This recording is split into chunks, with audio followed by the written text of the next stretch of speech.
Hello നമസ്കാരം. എല്ലാവർക്കും പുതിയൊരു പെൻഷൻ അറിയിപ്പിലേക്ക് സ്വാഗതം. സാമൂഹിക സുരക്ഷാ പെൻഷൻ്റെ 2 ഗഡു സർക്കാർ നിർവഹിക്കുകയാണ്. ജനുവരി 23-ന് വിതരണം ആരംഭിച്ചിരുന്നു. 24-ാം തീയതി 2 ഗഡു പെൻഷൻ തുകയും അക്കൗണ്ടുകളിലേക്ക് ട്രാൻസ്ഫർ ചെയ്തു തുടങ്ങി. കൈകളിൽ തുക സ്വീകരിക്കുന്നവരുമുണ്ട്. അവർക്ക് ഫെബ്രുവരി മാസം 3-ാം തീയതിക്ക് മുൻപായി തന്നെ വിതരണം പൂർത്തിയാക്കാനാണ് സർക്കാർ തീരുമാനിച്ചിരിക്കുന്നത്. അതോടുകൂടി സഹകരണ സംഘം ഉദ്യോഗസ്ഥർ ഫെബ്രുവരി 3-ന് മുമ്പായി എല്ലാവരുടെയും കൈകളിലേക്ക് തുക എത്തിക്കുന്നതാണ്. ഇപ്പോൾ നമുക്ക് ലഭിച്ചത് ജനുവരി മാസത്തിലെ പെൻഷനും അതുപോലെ ഒരു കുടിശ്ശിക പെൻഷനും ചേർത്ത് 3200 രൂപയാണ്. ബാക്കിയുള്ള 3 കുടിശ്ശിക പെൻഷനുണ്ട്. അത് അടുത്ത സാമ്പത്തിക വർഷം, അതായത് 2025-26 സാമ്പത്തിക വർഷത്തിൽ തന്നെ കൊടുത്തു തീർക്കുമെന്ന് സർക്കാർ അറിയിച്ചു. തദ്ദേശ തിരഞ്ഞെടുപ്പ് വരും മുമ്പ് തന്നെ നമുക്ക് അനുവദിച്ച ആനുകൂല്യങ്ങൾ ഉടനെ തന്നെ സർക്കാർ നൽകും. എങ്കിൽ ഓരോ പെൻഷൻ ഗുണഭോക്താവിനും 4800 രൂപ വീതം കൈകളിൽ എത്തിച്ചേരും. അതുപോലെ തന്നെ ഫെബ്രുവരി മാസം മുതൽ നമുക്ക് ലഭിക്കുന്ന പെൻഷൻ തുകയിൽ വർധനവ് ഉണ്ടാകാനും സാധ്യതയുണ്ട്.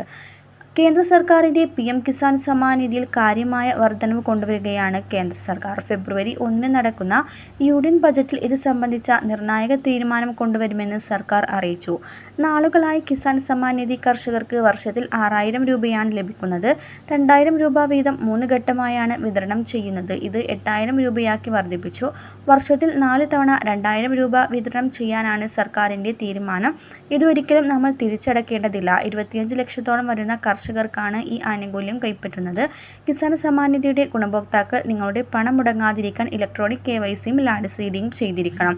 എങ്കിൽ നിങ്ങൾക്ക് മുടങ്ങാതെ 2000 രൂപ എത്തിച്ചേരും. ഇനി നമുക്ക് ലഭിക്കാനുള്ളത് 19-ാമത്തെ ഗഡുവാണ്.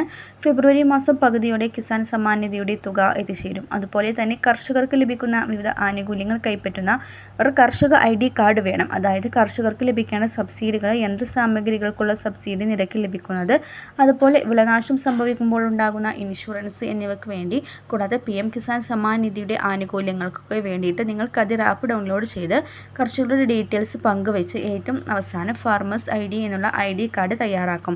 അത് അക്ഷയ കേന്ദ്രങ്ങളിൽ എല്ലാം ചെയ്തു നൽകും. അക്ഷയ കേന്ദ്രങ്ങളിലോ നിങ്ങളുടെ അടുത്തുള്ള ഓൺലൈൻ സർവീസ് സെൻറ്ററിലൊക്കെ ഇത് ചെയ്തു നൽകുന്നതാണ്.